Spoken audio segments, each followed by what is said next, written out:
এটা কোন আরসিবি? এই আরসিবি কে দেখে তো আমরা অভ্যস্ত না। এই প্রশ্নটা আপনার মধ্যে জাগবেই জাগবে যদি এইবারের আসরে আরসিবির খেলাটা আপনি দেখে থাকেন এবং আগের আসরগুলোতে আরসিবির খেলাগুলো যদি ফলো করে থাকেন। আপনার মধ্যে এই প্রশ্নটা জাগতে বাধ্য হবে, এটা কোন আরসিবি?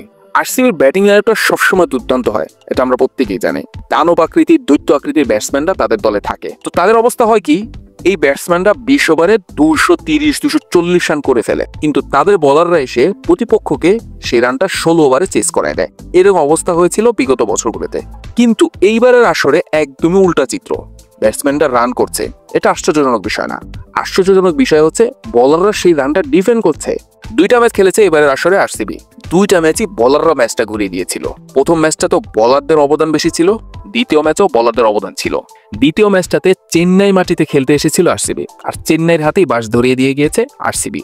শুরুতে ব্যাটিং করে স্কোর বোর্ডে 197 রানের পাহাড় সমান স্কোর দাঁড় করে আরসিবি ব্যাটাররা। তাও আবার এই রানটা কার মাটিতে তুলেছে? চেন্নাইয়ের চেপোকে তুলেছে। চেন্নাইয়ের বোলিং লাইন আপে কারা ছিল? নূর আহমেদ, রবীন্দ্র জাদেজা, রবিচন্দ্রন অশ্বিন, পাথি রানাদের মতো ভয়ঙ্করতম বোলার, যারা চেপোকে কতটা ডেঞ্জারাস তা আমরা প্রত্যেকেই জানি। কিন্তু আরসিবির ব্যাটাররা এগুলো দেখে নেই, চোখ বন্ধ করে শুধু চেন্নাইয়ের বোলারদের উদ্যম মাধ্যম দিয়েছে আরসিবির ব্যাটাররা। তো 197 রান ডিফেন্ড করতে নামে আরসিবির বোলাররা।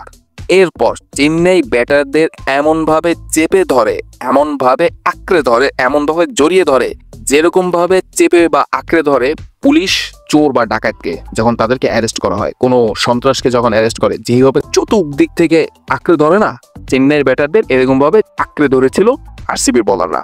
শেষমেশ আরসিবি চেন্নাইয়ের মাটিতে 50 রানের বিশাল ব্যবধানে জয়লাভ করে ফেলে। তো এতেই বোঝা যাচ্ছে আরসিবি কতটা ডমিনেট করেছে চেন্নাইয়ের বিপক্ষে। চেন্নাই চাইলে এই ম্যাচটা জিততে পারতো যদি মহেন্দ্র সিং ধোনি 10 ওভারের পরপর নামতে পারতেন। মহেন্দ্র সিং ধোনি এমন টাইমে নেমেছেন যে টাইমে ম্যাচটা বের করার একদম অসম্ভব ছিল। তাও তিনি ওই মুহূর্তে 16 বলে 30 রান করে নট আউট ছিলেন। তো চিন্তা করেন, সে যদি 10 ওভার পরপর যদি নামতো তাহলে সে অবশ্যই ম্যাচটা বের করতে সক্ষম হতো, কেননা মহেন্দ্র সিং ধোনি এই সমস্ত ক্ষেত্রে ম্যাচ বের করতে পটু। আমরা জানি সে কত ডেঞ্জারাস ব্যাটসম্যান, কিন্তু লাস্ট কয়েক বছর ধরে তিনি কাজটা করছেন, এই আসলে ওই কাজটা করছেন, তিনি নামতেই চাচ্ছেন না। একদম শেষ মুহূর্তে নামেন, পারেন না তো তিনি নামবেনই না। তো এই ম্যাচটার পর ধোনিকে নিয়ে হয়তোবা এক সমালোচনা হলেও হতে পারে, তার উপরে ভক্তরা খেপলেও খেপতে পারে। তো এখন এটা একান্তই ধোনি বা তার ভক্তের বিষয়। তো যাই হোক, আমি এখন পর্যন্ত শকে আছি, আমি এখন পর্যন্ত হতভম্ব হয়ে আছি। আমি এখনো এই প্রশ্নের উত্তর খুঁজে পাই নাই যে এটা কোন আরসিবি। এই আরসিবি কি দেখে তো আমি অভ্যস্ত না।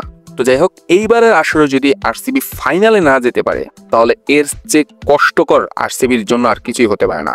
তাদের তো উচিত চ্যাম্পিয়ন হওয়া এবার আসরে। এইবার নয় তো আর কোনবার রে ভাই? এইবারই সবচেয়ে বড় সুযোগ আরসিবির সামনে। এখন হয়তো অনেকেই বলবেন আমি আরসিবি সাপোর্টার। না ভাই, আমি একদমই আরসিবি সাপোর্টার না। কিন্তু হ্যাঁ, আমি আরসিবির ব্যাটিং লাইনআপটাকে সবসময় পছন্দ করেছি। আমি তাদের ব্যাটিং দেখতে সবসময় স্বাচ্ছন্দ্য বোধ করি। যখনই তাদের খেলা হয় তাদের ব্যাটিংটা আমি মিস করতে চাই না। যতই কাজ চাই হোক, আমি চেষ্টা করি তাদের ব্যাটিংটা দেখার জন্য।